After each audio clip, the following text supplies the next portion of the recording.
An ancient Christian cross has been unearthed on Abu Dhabi's Sir Bani Yas Island. The artifact, thought to be about 1,400 years old, was discovered by teams from the department who restarted digs in January at the wider church and monastery site on the east of the island. The cross, molded on a stucco plaque, was unearthed at a cluster of courtyard houses to the north of the main site where it is thought monks once lived. The site on Sir Bani Yas Island, about 200 kilometers west of Abu Dhabi city, has been covered by a new shelter, information boards added, lighting installed to allow night tours and new roads built to improve access. The 7th century monastery is located on the eastern side of the island and is believed to have been established by a small community of about 30 monks. While it was open informally for many years, the site has now been made more accessible for visitors. Parts have never been seen by the public before, including an ancient dormitory that draws the curtain back on the day-to-day lives of monks who lived and prayed here more than 1,000 years ago.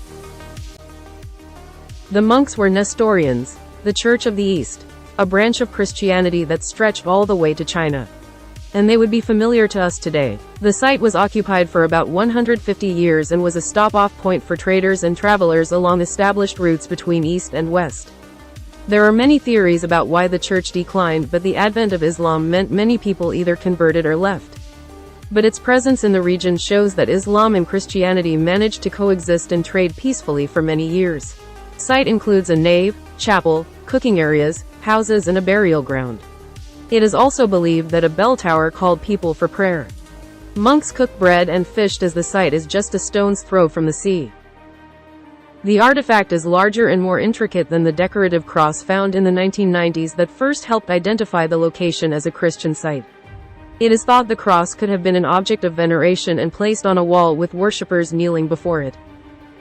The discovery of this ancient Christian cross on Sir Bani Yas Island is a powerful testament to the UAE's profound and enduring values of coexistence and cultural openness. It stirs within us a deep sense of pride and honor and reminds us that peaceful coexistence is not a modern construct but a principle woven into the very fabric of our region's history.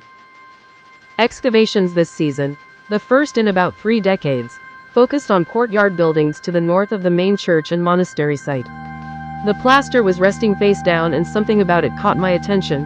Hagar al-Manhali, an Emirati archaeologist at the department, told, "There was a distinct fingerprint on the back," she said, referring to the print of a person that could have worked on the plaster cross hundreds of years ago.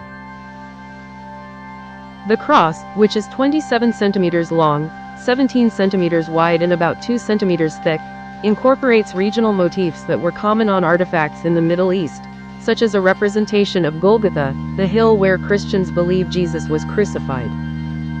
Visually, every element of the plaster cross incorporates regional motifs.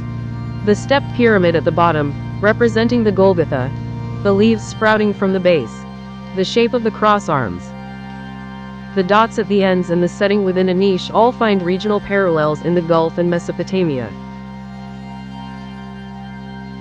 Today, Sir Bani Yas, about 170 kilometers southwest of Abu Dhabi, is a peaceful nature reserve where gazelles roam the dunes.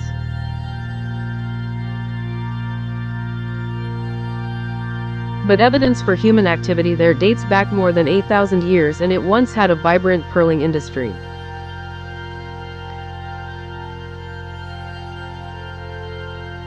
During the 7th and 8th centuries, it was also home to a Christian community.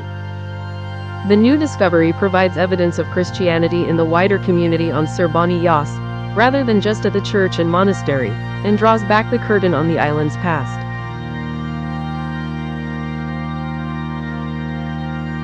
It is thought senior monks may have lived in solitude in the courtyard buildings and walked across to the church for mass or other services, before returning. Another theory is that the buildings could have functioned as an ancient retreat for wealthy Christians to get away from the world, living and praying by lamplight.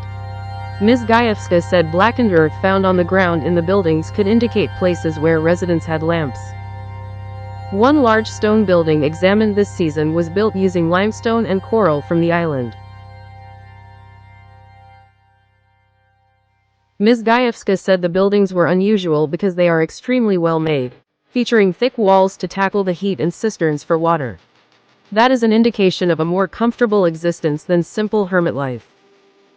They could have been places where senior monks who prayed at the church lived permanently, or else where people retreated to for periods of seclusion, perhaps during Christian Lent, she said. Experts said pilgrimage and spiritual retreats were part of the world during that time, and people would walk across Europe to the Middle East. Life on the island, however, would have been challenging, particularly during summer. They could have kept cattle, sheep and goats, as well as eating seafood. It is thought they were plugged into trade networks across the Middle East and Asia. The Christian community was part of the Church of the East, which stretched from the Middle East to China. Evidence of a church and monastery dating to the 7th to 8th centuries was first found at the site in the early 1990s. Another monastery, probably from the same church, was found in 2022 in al-Qawain, also on an island. Others have been found in Kuwait, Iran and Saudi Arabia. Archaeologists are investigating reasons for the decline of the site in Sir Bani Yas. It is believed the church was already fragmenting before the arrival of Islam. It was troubled by schisms, with different branches seeking to assert independence. But it is thought early Christian and Islamic communities communicated and traded.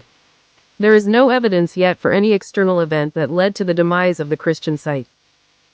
But archaeologists believe it is unusual for these buildings to be clean, suggesting residents intended to return.